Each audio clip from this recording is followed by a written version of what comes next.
Okay. ఇప్పుడు next lesson, last lesson ఆ యూనిట్‌లో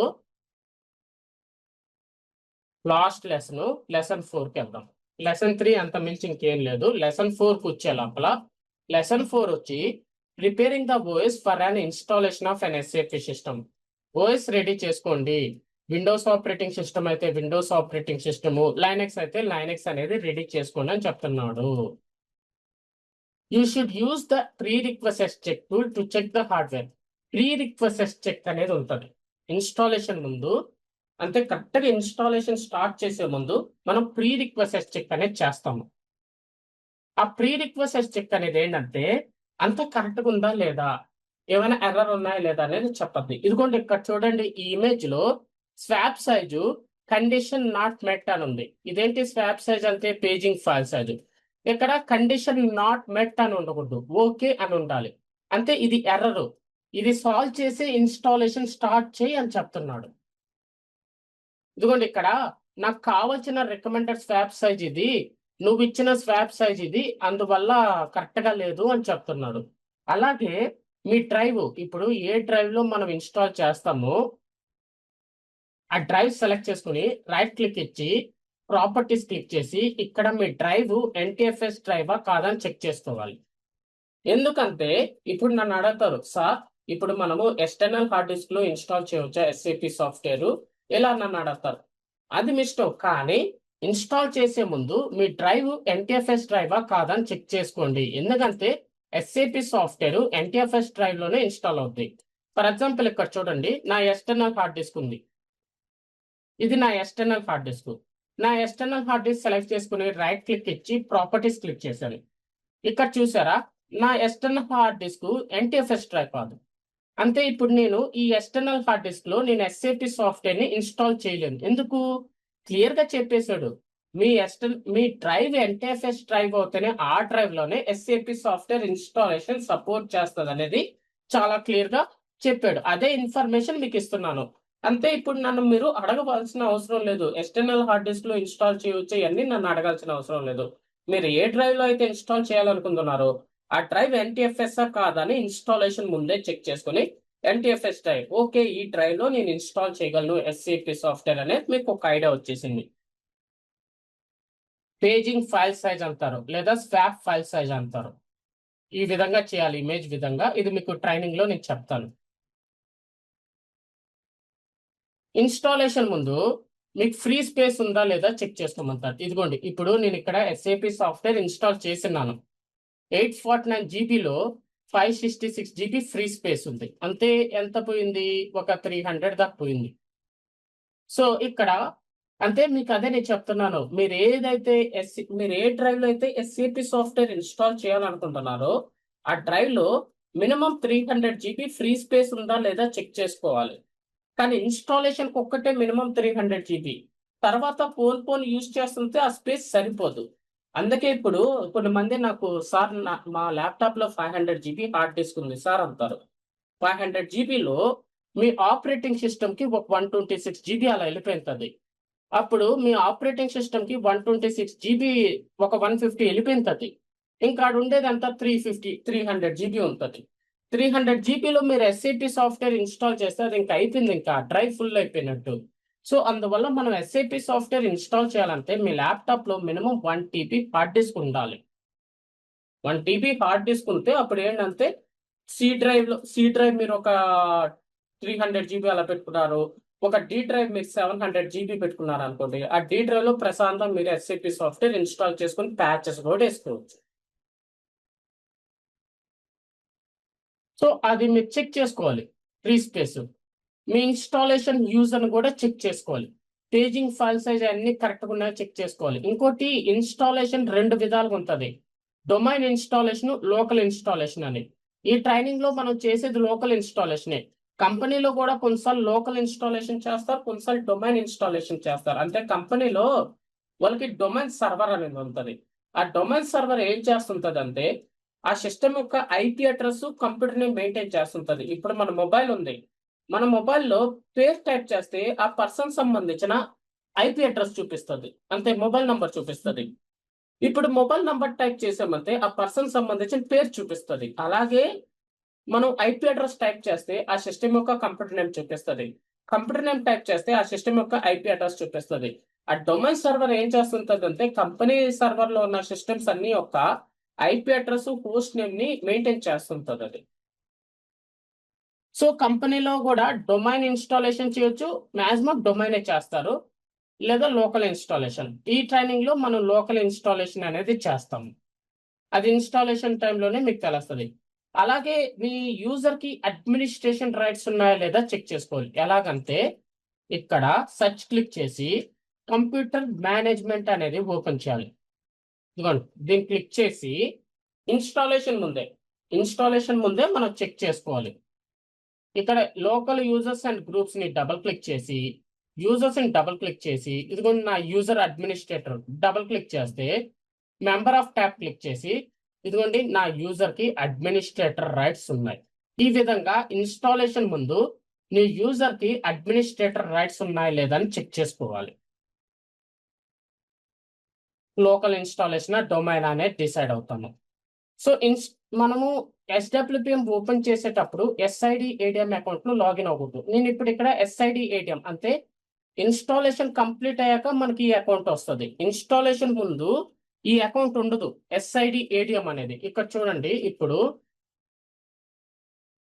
ఇక్కడ నాకు అడ్మినిస్ట్రేటర్ అని ఉంటుంది చూడండి, ఇదిగోండి అడ్మినిస్ట్రేటర్. కానీ ఇన్స్టాలేషన్ కంప్లీట్ అయ్యాక మనకి ఇలాగా ఎస్ఐడి ఏడిఎం అనే అకౌంట్ ఉంటుంది. మనం ఎస్డబ్ల్యూపిఎం టూల్ యూజ్ చేసేటప్పుడల్లా మనం అడ్మినిస్ట్రేటర్ యూజర్ లోనే లాగిన్ అవ్వాలి. ఎస్ఐడి ఏడిఎం అకౌంట్ యూజ్ చేయకూడదు.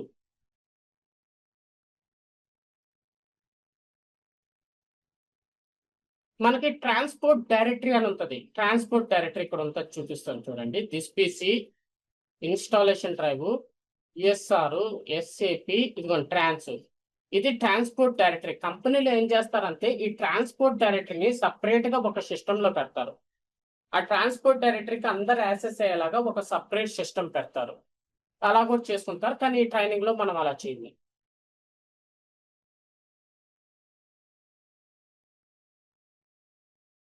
సో మళ్ళీ అదే చెప్తున్నాడు, ఇన్స్టాలేషన్ గైడ్ చదివి పెట్టుకోండి, అలాగే ఎస్ఏపి నోట్స్ చదివి పెట్టుకోండి, అలాగే మీ యూజర్ మీ కంప్యూటర్ నేమ్ అదంతా ప్రాపర్ కంప్యూటర్ నేమ్ సెట్ చేసుకోండి. మీ వాయిస్ కి ఎస్ఏపి పిఐ సాఫ్ట్వేర్ ఇన్స్టాల్ చేసి పెట్టుకోండి.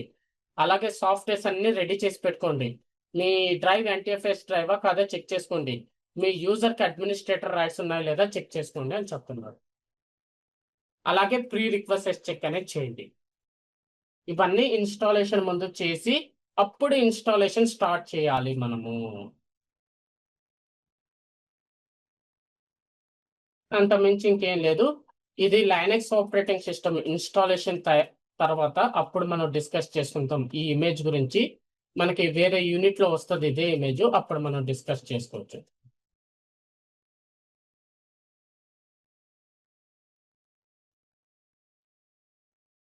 సేమ్ లైనక్స్ ఆపరేటింగ్ సిస్టమ్ లో కూడా అదే, ఇంకేం లేదు, డిఫరెన్స్ ఏం లేదు.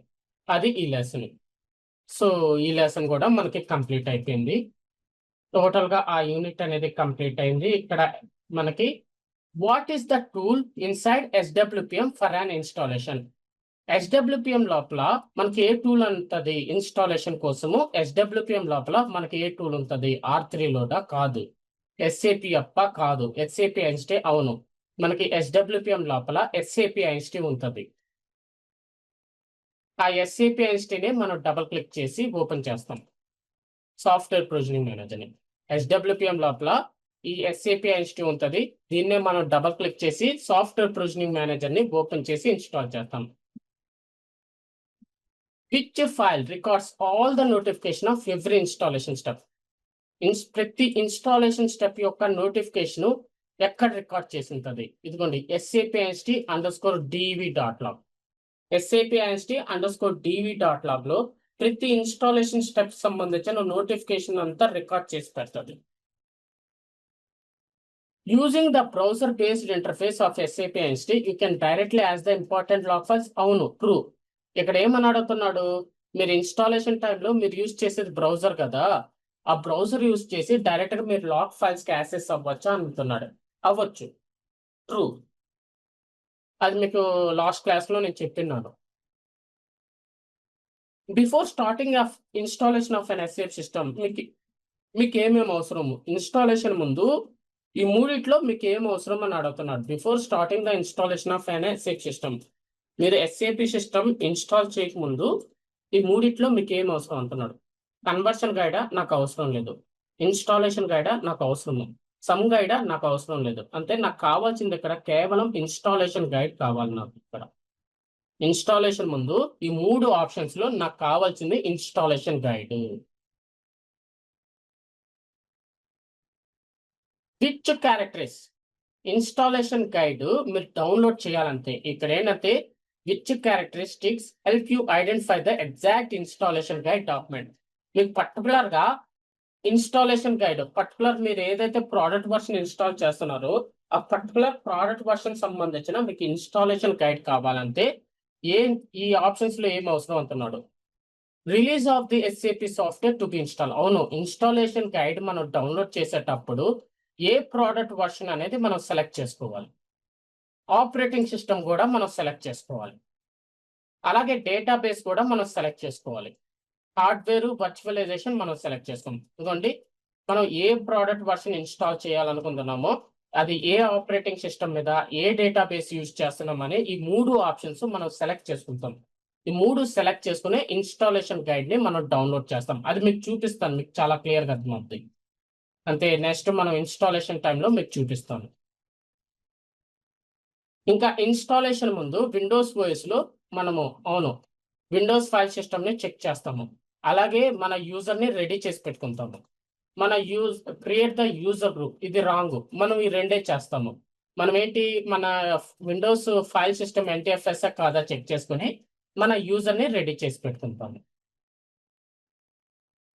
అలాగే ఇన్స్టాలేషన్ ముందు ఈ నాలుగిట్లో మీకు ఏది కావాలంటున్నారు. మనకి SID అనేది ఇక్కడ దాకా రాలేదు. మన యూజర్ కి లోకల్ అడ్మినిస్ట్రేషన్ రైట్స్ ఉన్నాయా లేదా అనేది చెక్ చేస్తాం. ఇది ఒక్కటే కరెక్ట్.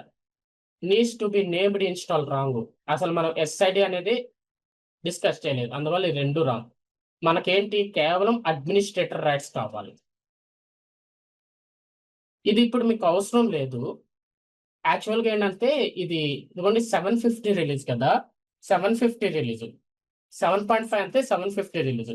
ఇన్స్టాలేషన్ కంప్లీట్ అయ్యాక ఏ సిస్టమ్ గురించి చెప్తున్నాడు, అబాప్ సిస్టమ్. అబాప్ సిస్టమ్ మీరు ఇన్స్టాల్ చేశారంటే 750 రిలీజ్.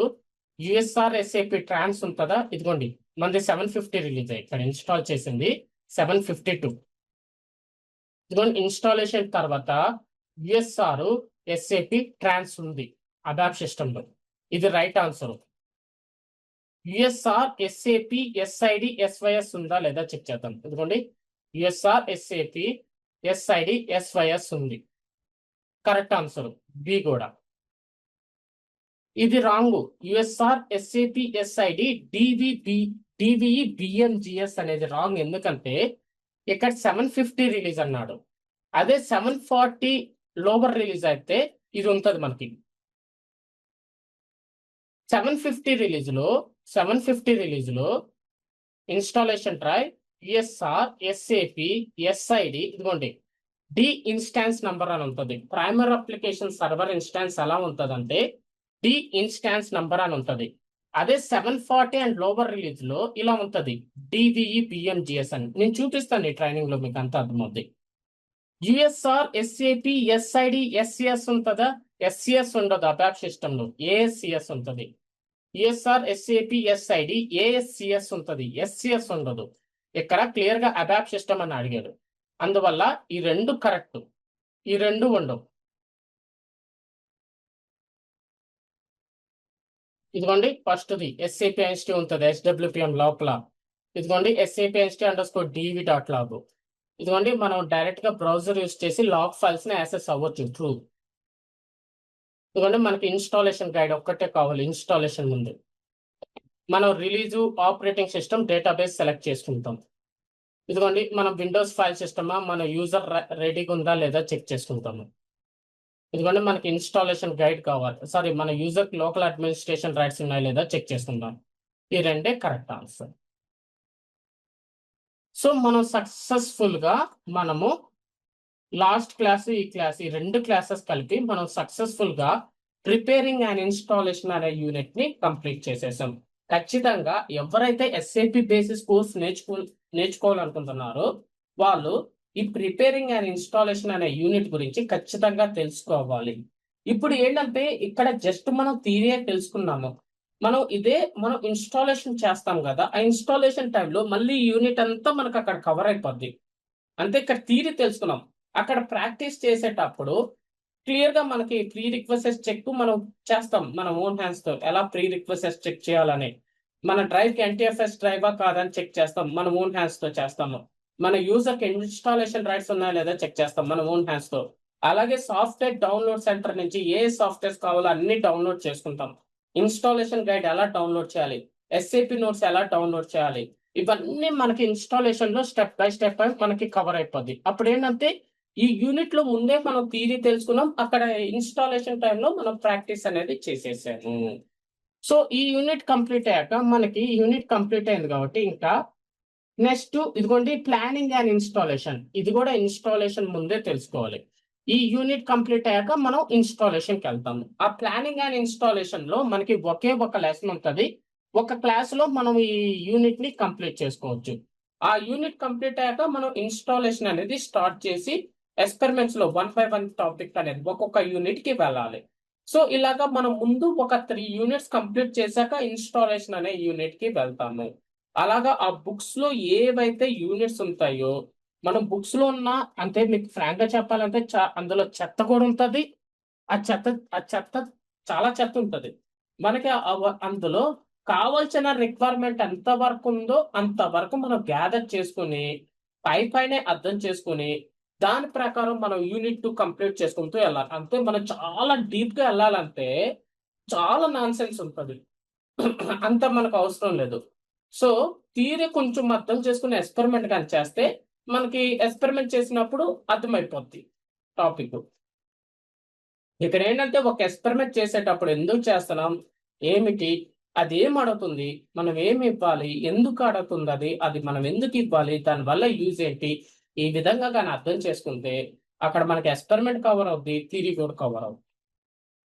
సో ఈ విధంగా మనం ఒక్కొక్క యూనిట్ నిదానంగా 1 by 1, ఒక యూనిట్ 2 days పట్టచ్చు, ఒక యూనిట్ 1 day లోనే కంప్లీట్ అవుద్ది. అలాగా మనకి 4 నుంచి ఒక 8 బుక్స్ ఉంటాయి. 8 బుక్స్ లో మనకి ఒక 40 యూనిట్స్ ఉంటాయి. అవి మనం ప్లాన్ గా చేసుకుంటే ఆ 40 యూనిట్స్ కానీ మనం పర్ఫెక్ట్ అయ్యామంటే జీరో నాలెడ్జ్, అంటే మీకు బేసిక్స్ ఏం తెలియదు, జీరో నుంచి ఒక 3 to 4 years perfect experience knowledge అనేది వస్తుంది. ఈ నాలెడ్జ్ మనకి రావాలంటే టైం స్పెండ్ చేయాలి, ప్రాక్టీస్ చేయాలి, మోర్ హార్డ్ వర్క్ చేయాలి. అది ఏదైతే థియరీ కంప్లీట్ అయిందో ఆ యూనిట్ అనేది పర్ఫెక్ట్ గా మీరు కంప్లీట్ చేసేసి ఉండాలి. ఇవన్నీ చేయకుండా క్లాస్ అటెండ్ అయిపోయి నాకు జస్ట్ ఆ ఎక్స్పీరియన్స్ నాలెడ్జ్ కావాలంటే కుదరదు. మనం ఎక్స్పెరిమెంట్స్ పదే మన ల్యాప్టాప్ లో ప్రాక్టీస్ చేస్తుంటే మనకి ఆ ఎక్స్పెరిమెంట్స్ చేయటం వల్ల స్టెప్ బై స్టెప్ మైండ్ లోకి వచ్చేయాలి. అంతే, బుక్ ఫస్ట్ మనం ఏం చేస్తాం, బుక్ చూస్తూ చేస్తారు, రికార్డింగ్ చూస్తూ చేస్తారు. అలా 2-3 సార్లు చేశాక మనం దేని మీద డిపెండ్ అవ్వకుండా ఫాస్ట్ గా మనకు ప్రతి స్టెప్ మైండ్ లోకి వచ్చేసేలాగా చేసుకుంటే అన్ని ఎక్స్పెరిమెంట్స్, అప్పుడు మీరు ఇందులో పర్ఫెక్ట్ అయినట్టు. ఆ విధంగా మనం ప్రాక్టీస్ చేయాలి సబ్జెక్ట్ ని, అప్పుడే మనకి సబ్జెక్ట్ అనేది వస్తుంది. ఇది చూడటానికి చాలా పెద్ద సబ్జెక్టు, అర్థం చేసుకుంటే చాలా ఈజీ, అర్థం చేసుకోకపోతే చాలా కష్టం.